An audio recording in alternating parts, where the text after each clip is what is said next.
بسم اللہ الرحمن الرحیم۔ پاکستان اور پوری دنیا سے نیشن پوائنٹ دیکھنے والوں کو عادل عباسی کا السلام علیکم۔ افراد کے ہاتھوں میں ہے اقوام کی تقدیر، ہر فرد ہے ملت کے مقدر کا ستارہ۔ پیارے پاکستانیوں، آج پاکستان کے آئین کے اوپر ایک ڈاکہ ڈالنے کی کوشش ہو رہی ہے۔ سپریم کورٹ کے اندر آج پورا دن ایک پروسیجر کے اوپر ڈسکشن رہی، جس کو آرٹیکل 63 کہتے ہیں۔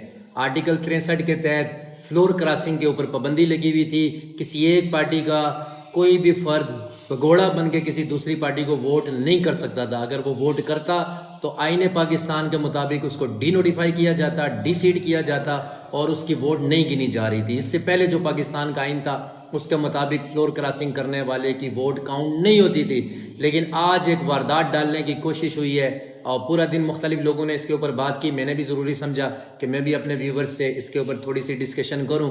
تو یہ بیسیکلی کیا ہونے کی تیاری ہو رہی ہے، کیا کرنے کی تیاری کی جا رہی ہے۔ پاکستان میں پچھلے 2 سال سے جو کچھ ہو رہا ہے وہ سارے پاکستانیوں کے سامنے ہے۔ ایک فسطائیت کا راج ہے۔ پچھلے 2 سال سے ایک اچھی خاصی چلتی گورنمنٹ کو ہٹا کر ایک مخلوط گورنمنٹ کو پاکستان کے اوپر مسلط کیا گیا۔ اس کے بعد پھر 8 فروری کو جب الیکشن ہوئے تو پاکستان کی 70% عوام کی جو رائے تھی اس کو پس پشت ڈال کے پھر اسی طرح کی ایک مخلوط حکومت پاکستانیوں کے اوپر مسلط کی گئی۔ اور جب وہ مسلط ہو رہی تھی تو وہاں پہ ایک کمٹمنٹ ہوئی، بند کمروں کے اندر ایک کمٹمنٹ ہوئی۔ جو کمٹمنٹ کیا تھی کہ 2.5 سال آپ صاحب نے لگانے اور 2.5 سال دوسرے صاحب نے لگانے۔ تو پہلے صاحب کے 2.5 سال اب پورے ہونے جا رہے ہیں، دوسرے صاحب کے لیے راستہ ہموار کرنے کے لیے بیسیکلی آئین کے اس آرٹیکل کو چھیڑا جا رہا ہے۔ تو یہ آرٹیکل بنیادی طور پر بلاول بھٹو کو وزیر اعظم بنانے کے لیے یہ سارا کچھ ہو رہا ہے۔ ابھی تو مسلم لیگ نون کے میرے جو دوست ہیں پاکستان میں وہ بہت زیادہ خوشیوں کے شادیانے بجا رہے ہیں کہ ہمارا بہت اچھا کنٹرول ہے ریاست کے اوپر، اور خدا نخواستہ ان کو یہ خوش فہمی ہے کہ ملک ان کے کنٹرول میں ہے، حکومت وہ چلا رہے ہیں اور جو کچھ بھی ہو رہا ہے یہ وہی کر رہے ہیں۔ لیکن ایسا ہے نہیں۔ پاکستان تو ہمیشہ سے بند کمرے میں بیٹھ کے بادشاہ سلامت چلاتے رہے ہمیشہ سے۔ تو ابھی بھی جو کچھ ہو رہا ہے یہ بلاول بھٹو کو وزیر اعظم بنانے کے لیے ہو رہا ہے۔ مسلم لیگ نون کے میرے دوستو، آپ آج خوش ہو رہے ہیں، کل آپ روئیں گے اس بات کے اوپر جب 2.5 سال پورے ہوں گے شہباز شریف صاحب کے، اور دوبارہ سے جب اسمبلی کے اندر الیکشن ہوں گے تو آپ کے لوگ بگوڑے بن کے بلاول بھٹو کو ووٹ کریں گے اور بلاول بھٹو ملک کا اگلا وزیر اعظم ہوگا۔ تو پاکستانیوں سے میری یہ ریکویسٹ ہوگی کہ یہ آئین ہی ایک ایسی چیز ہے جو پاکستانیوں کو آپس میں جوڑ کے رکھے ہوئے ہے۔ جب بنگلہ دیش پاکستان سے الگ ہوا تو کیا علیحدگی کا ریزن کیا تھا کہ آئین انہوں نے اپنا ہمارا ماننے سے انکار کر دیا۔ ان کا اپنا آئین آیا، ایک نیا ملک بن گیا۔ تو یہ آئین ہی ہے جس نے ملک کے 5 صوبوں کو آپس میں جوڑا ہوا ہے۔ یہ آئین ہی ایک وفاق کی نشانی ہے، جس نے وفاق کی ایک علامت ہے یہ آئین۔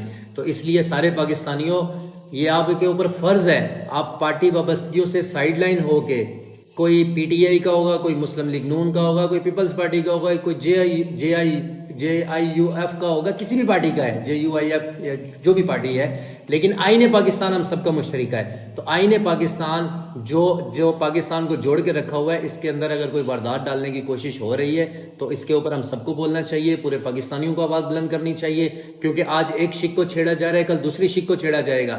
تو کرتے کرتے جتنی بھی وہ شکیں جو عام پاکستانی کے لیے ہیں ان سب کو نکال کے باہر کر دیا جائے گا۔ ویسے بھی یہ ملک اشرافیہ کا ہے، غریب تو رول ہی رہا ہے، لیکن یہ آئین جب ختم ہو گیا تو اس کے بعد پھر غریب کی کہیں پہ بھی کوئی سنوائی نہیں ہوگی۔ سپریم کورٹ کو چھیڑنے کی کوشش ہو رہی ہے، ایک آئینی عدالت بنانے کی کوشش ہو رہی ہے۔ تو یہ ساری چیزیں کیا ہیں؟ یہ اشرافیہ کا ملک بنانے کی کوشش ہو رہی ہے بیسیکلی۔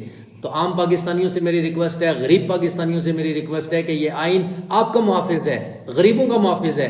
اگر آئین پاکستان کے اندر سے غریبوں کی سے ریلیٹڈ شکیں نکال دی گئیں تو پیچھے پھر اشرافیہ کے لیے یا عیاشیاں بچیں گی، آپ کے لیے کچھ بھی نہیں بچے گا۔ خدا نخواستہ پاکستان قدیم مصر کی طرف بڑھتا جا رہا ہے، جہاں پر مصر کے باشندے صبح سے اٹھ کے رات گئے تک محنت کرتے تھے فرعون مصر کی عیاشیوں کو پورا کرنے کے لیے۔ تو ہم بھی اسی طرف بڑھتے جا رہے ہیں۔ آج بھی پاکستانی بہت مشکل کا شکار ہیں، لیکن اگر یہ سلسلہ رکا نہیں، اسی طریقے سے وارداتیں ڈلتی رہیں اور پاکستانی خاموش تماشائی بن کے دیکھتے رہے، تو وہ وقت بہت قریب ہے کہ جب آپ بھی صبح سے رات گئے تک محنت کریں گے اور رات کو شاید آپ کے پاس کھانے کے لیے کچھ بھی نہ بچے۔ تو اس لیے اپنے آنے والے مستقبل کے لیے یہ پارٹیزم سے نکلیں، علاقائی تعصب سے نکلیں، یہ جو ہمارے اندر لسانی تعصب ہے اس میں سے نکلیں، پاکستانی بنیں اور اپنے آئین کے تحفظ کے لیے کھڑے ہوں، اپنی آواز بلند کریں، سوشل میڈیا کے اوپر، گراؤنڈ کے اندر، جہاں پہ آپ کو موقع ملتا ہے اس کے اوپر بات کریں۔ بہت شکریہ، اپنا بہت خیال رکھیے گا، دعاؤں میں یاد رکھیے گا۔